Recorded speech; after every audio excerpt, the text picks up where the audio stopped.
Hello everyone, welcome back to the Kirby Planet Robobot commentary. In this part, we play the best level in video game history. Or maybe just this level. My volume was accidentally maxed, so Kirby was yelling really loud in my ear as soon as we started. It's a level based on soft serve ice cream. It's definitely the best level in video game history. This is also my favorite music track in the game as well. Which is weird because it's not like one of the more catchy, memorable ones, but it's just like... I feel like there has to be a musical term for notes that just sound like they're coming at you randomly, but I like it. I don't know. I've heard multiple songs where it just sound like those initial notes just sound like that. Like the guy just was like, these 10 sound good, and then it does sound good, and lucky him. Yeah. But I don't know if it actually is anything. And then other times you get the Resident Evil Director's Cut save. Classic. Oh, there's definitely levels in this game that go like that.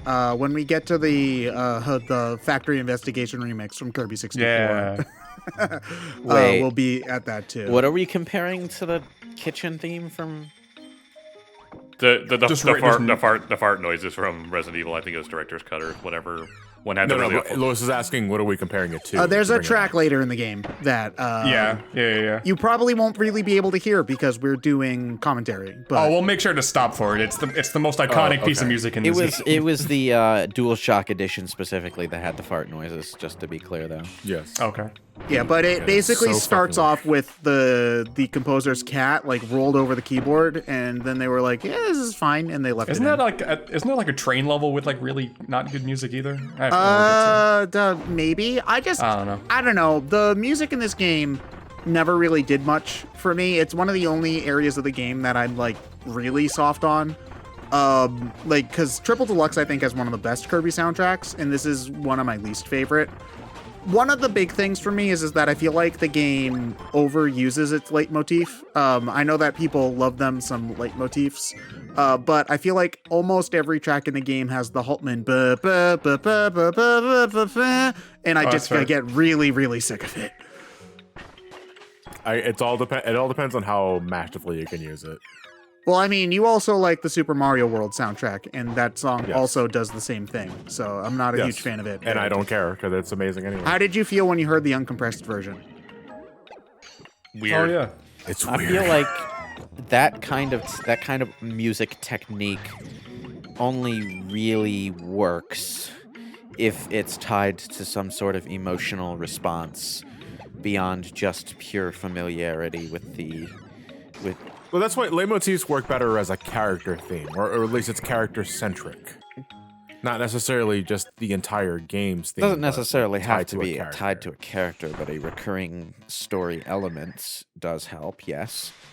Yeah, that's the thing for me is that it works if there's a reason. Well, I mean, it doesn't really need to be a reason for it, but it works when it works and it's done on purpose, knowingly, versus when it just feels like every song has the same melody. When it just feels like every song has the same melody, I get sick of that melody. This is just a conversation about Undertale again. Oh, I was going to bring it up if nobody else did.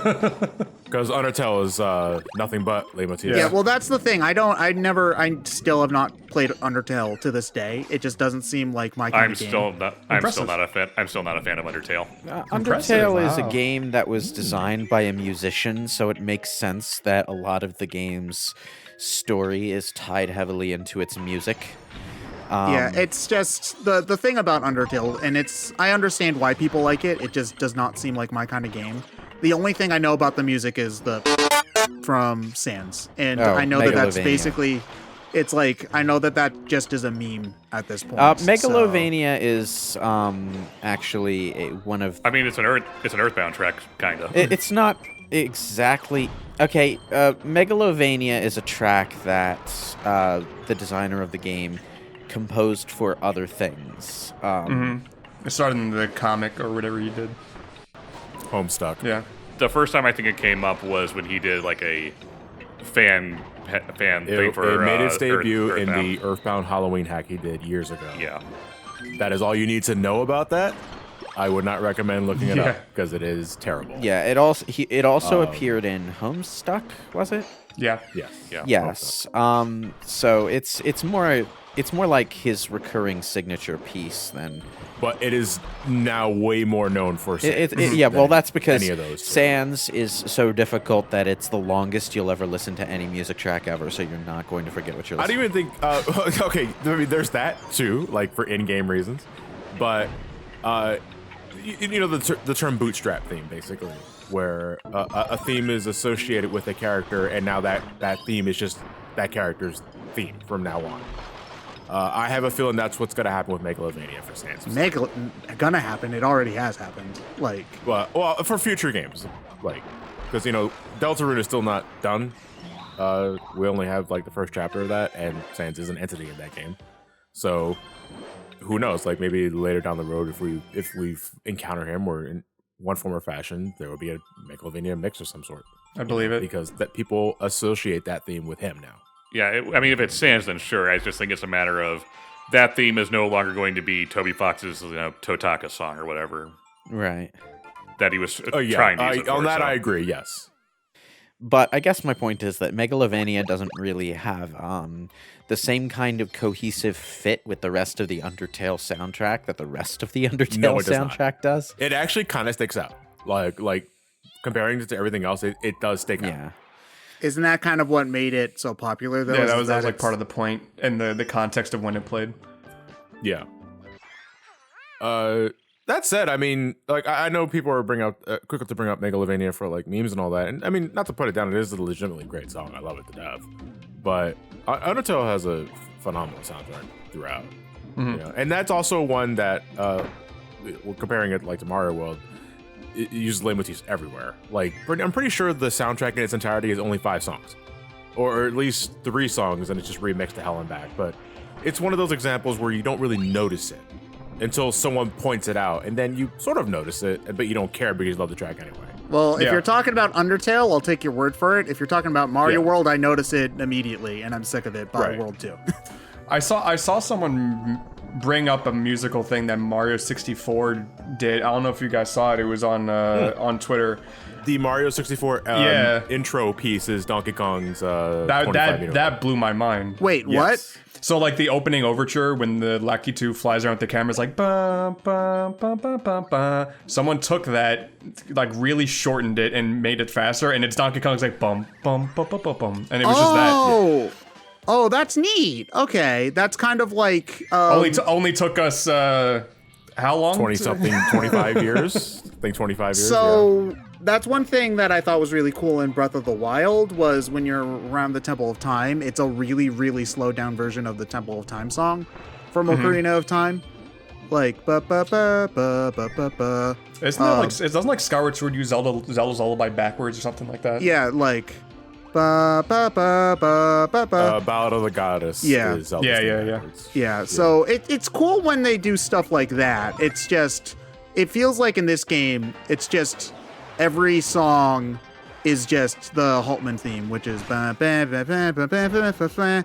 And now, granted, Triple Deluxe and Return to Dreamland also have leitmotif themes that they use. Like the boss theme in Kirby Triple Deluxe is the same as the final boss theme. It's just the instrumentation's way different, so I don't notice it as much.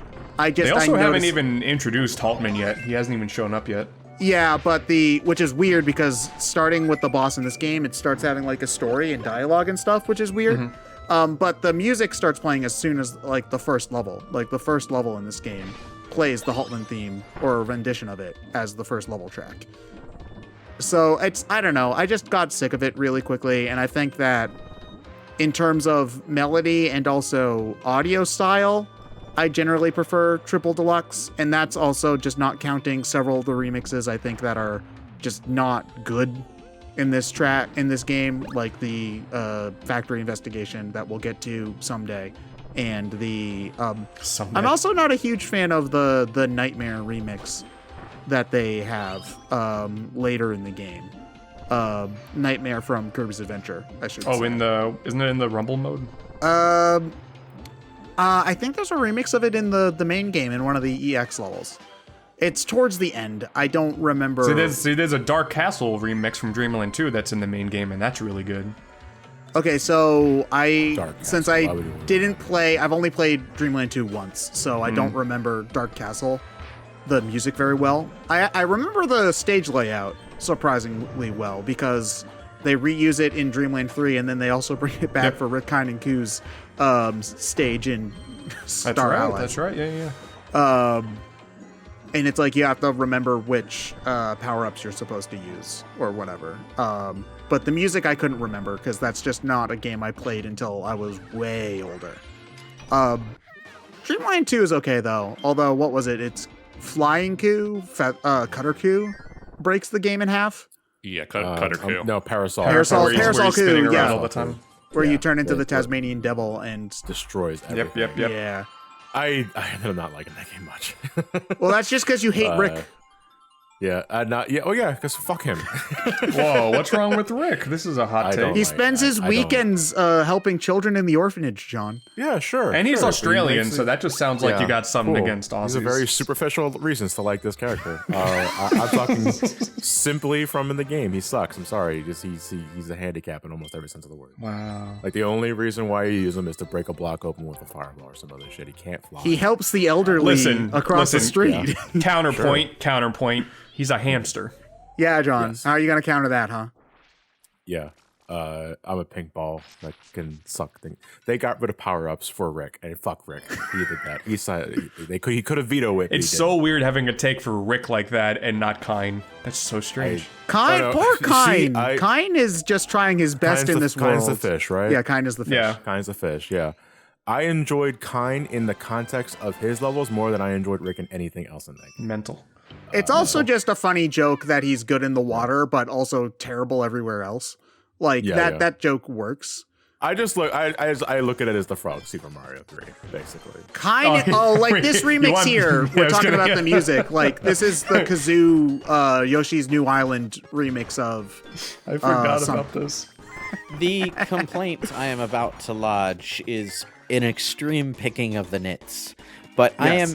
I'm glad that Ted, what have you I done? am I am extremely tired of like every game out of Japan ever using the letters EX in place of just the word extra. But it sounds cool. It doesn't. Yeah, that's it more of does a that's not. more that's a Japan thing. They've been doing this in Kirby since at least Return to Dreamland, where like once you get to all of the bonus levels, it's like Krakow EX or whatever. Yeah. Yeah. I mean, I guess it's just been doing it for so long because it's also hard to imagine. Kirby's Return to Dreamland is 10 years old now, which is how long this modern Kirby Damn it. formula has been going, which is also strange to think about. What does that mean? Like, These four Kirby games are the boost formula of the Kirby franchise. Yeah, when a lot of people are talking about modern Kirby, they're talking about Return to Return, Dreamland. Triple, Robobot, and Star Allies. Right. yeah, because I gotta say, because I don't think Kirby's ever had that fundamental shift as hard as. No, because I mean I know differences because of the developer teams, but like Amazing Right. Mirror and Squeak Squad were done by Flagship. That was a different studio. Before then was the Dark Matter trilogy. And then you could just sort of lodge Adventure and Dreamland 1 in there. But then this modern take, Adventure or Return to Dreamland on Wii was like a reboot. But Yeah. the thing is, there's Kirby games releasing like every year, so it's like easy to blend the spin-offs with everything. Because Epic Yarn came out first before the modern Kirby Yeah. trend Yeah, started. and no one really kind of cares about that game for the most Oh, part. I love Epic Yarn. Don't. Epic Yarn is Fair enough. weird. It's not a Kirby game, really. Like, it doesn't really play like one. No, that's fun.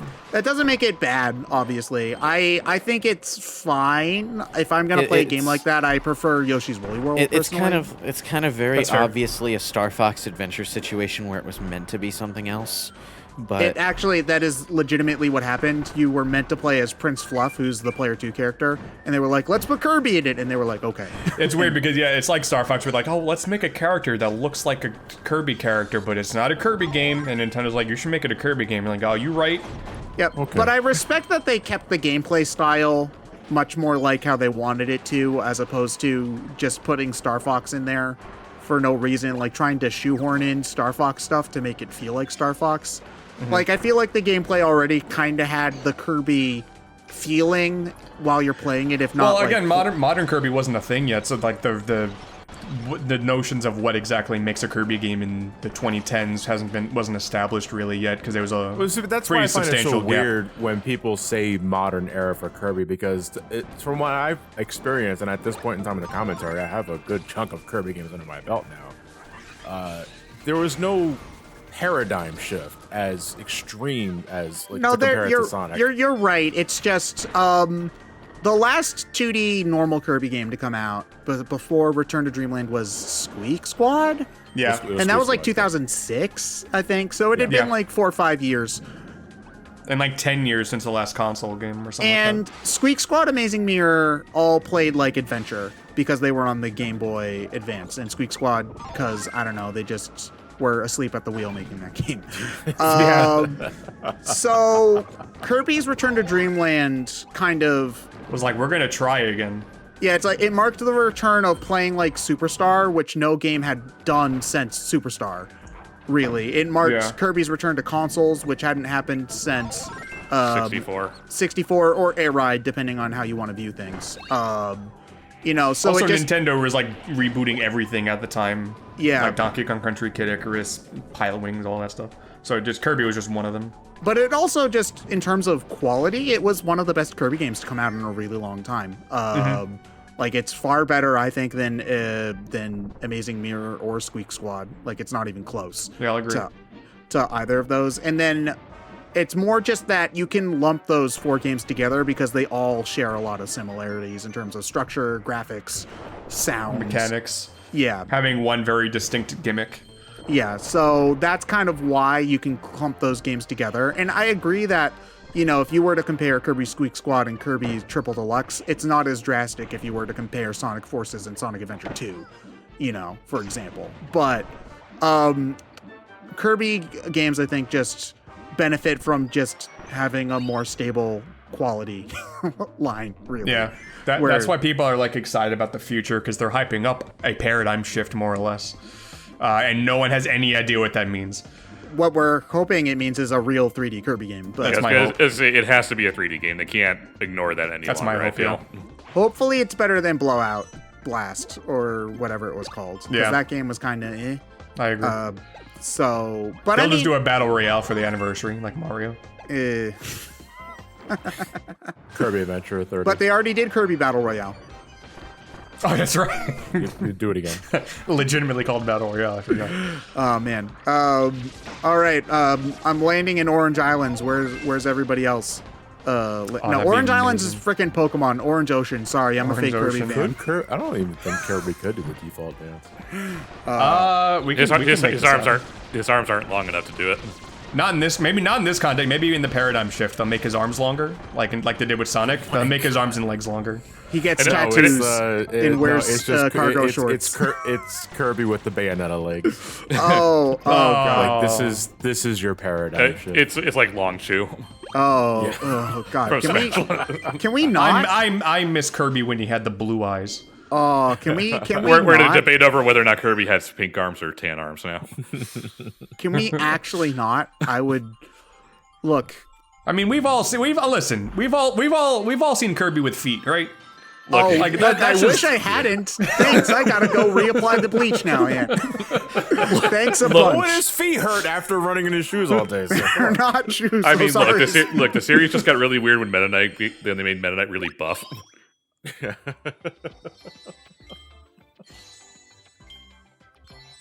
Look, as long as they keep Antonio Banderas as Meta Knight's voice actor, like, it's all good. You know what this series really needs? Playable Escargoon from the anime. Just reminding me of do we the Meta Knight's voice from the anime. It just reminds me of a post from like middle of summer last year. because of all the shit going down, they just posted the clip of, "Hey, Meta Knight, how's it going? Very badly."